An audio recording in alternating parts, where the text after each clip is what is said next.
Jadi ini mewakili dari pihak yang memiliki lahan yang ikut longsor karena dampak pertambangan ilegal.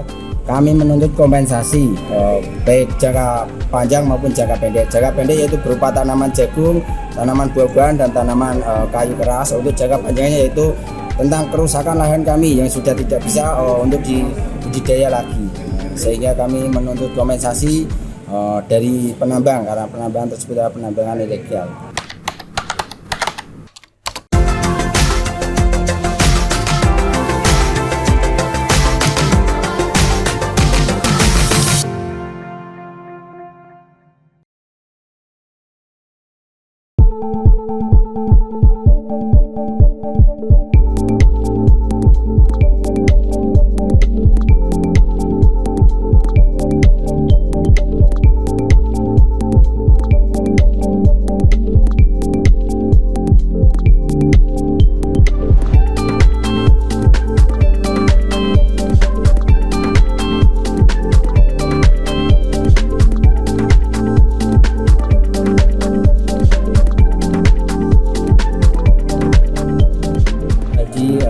Ini mewakili dari pihak yang memiliki lahan yang ikut longsor karena dampak pertambangan ilegal. Kami menuntut kompensasi baik jangka panjang maupun jangka pendek. Jangka pendek yaitu berupa tanaman jagung, tanaman buah-buahan dan tanaman kayu keras. Untuk jangka panjangnya yaitu tentang kerusakan lahan kami yang sudah tidak bisa untuk dibudidaya lagi. Sehingga kami menuntut kompensasi dari penambang karena penambangan tersebut adalah penambangan ilegal. Berapa luas yang terdampak, Pak? Untuk luas kurang lebih hampir 3 hektar dan sekarang masih ada retakan lagi untuk bagian di atasnya setelah adanya longsoran kemarin. Masih ada kemungkinan besar longsor susulan yang jauh lebih besar. Kerugian berapa? Untuk kerugian kami belum menghitung ya, sekitar kalau tanaman jagung kami mungkin untuk tafsiran kerugian mungkin ada instansi dari pihak ketiga mungkin KJPP atau lain sebagainya, karena warga sendiri itu meminta perhitungan kerugian adalah seperti dampak kompensasi dari Sudan, perhitungannya seperti itu. Sehingga untuk tanaman jagung sekian, pohon-pohon sekian, atau untuk kerusakan jangka panjangnya yang kami belum bisa menghitung. Mungkin untuk 1 hektar ya ada ratusan juta.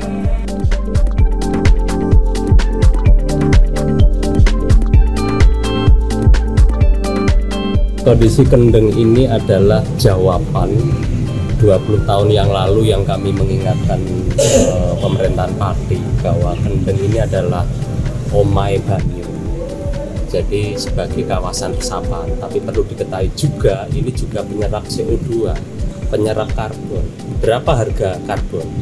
Jadi kalau dulur-dulur ngitung untung rugi, ini tidak ada sebanding sepucuk kukunya kalau kendeng ini dilestarikan, dihijaukan. Tambang itu taruhlah satu hektar ditambang 30 meter per kubik itu 60.000, itu hanya jutaan. Tapi kalau dihitung fungsi airnya, fungsi CO2-nya itu miliaran per tahun. Tapi kalau tambang mungkin 2 tahun habis. Tapi dibiarkan itu akan dalam jangka panjang akan hidup mencukupi kebutuhan hidup anak cucu. Maka aksi Sukolilo Bangkit ini kami berharap betul pemerintah Kabupaten Pati, tidak hanya DPR, polisi, Pak Bupati, ini darurat serius, karena yang sudah rusak longsor ini siapa yang membenahi? Intinya apakah orang ini bisa membuat gunung? Nggak bisa kan? Jadi kalaupun tambang itu menjadi kebutuhan, carilah tempat tambang yang bukan rumahnya air. Dan itu kami pernah diundang oleh Presiden bahwa ada dilakukannya kajian lingkungan hidup strategis. Jadi ketika menetapkan peruntukan suatu kawasan ini berdasarkan sesuai daya dukung dan daya tampung lingkungan yang ada. Mungkin itu yang perlu kami sampaikan. Matur nuwun.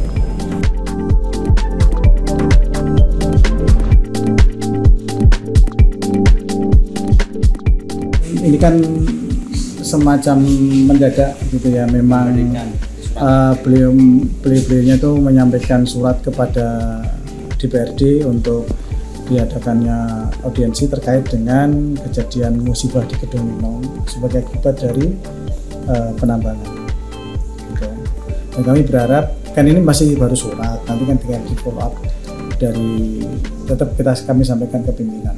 Kalau permintaan penutupan tambang itu Nanti kan kita hasil dari pertama teman-teman juga baik dari komisi A maupun sini kan mau sidak ke sana kondisinya seperti apa dan hasilnya seperti apa juga nanti kita bahas bareng-bareng. Yang jelas ini surat permohonan audiensi kami diteruskan kepada pimpinan DPRD untuk segera di follow up. Untuk waktunya Pak, sudah dalam waktu bulan ini atau? Ya itu masih kan baru kita terima ini. Kita menunggu petunjuk dari pimpinan DPRD dulu. Ya. Karena akan melibatkan 2 komisi, tidak cuma komisi aja. asal tanpa izin dan sebagainya dilakukan. Tetap nanti di audiensi kita akan undang dari pihak-pihak terkait mulai dari PU, Dinas Perizinan, kemudian Satpol PP, mungkin juga LH, kepolisian juga kita harapkan kita juga undang dan nanti kan bagaimana beliau nanti akan menyikapinya.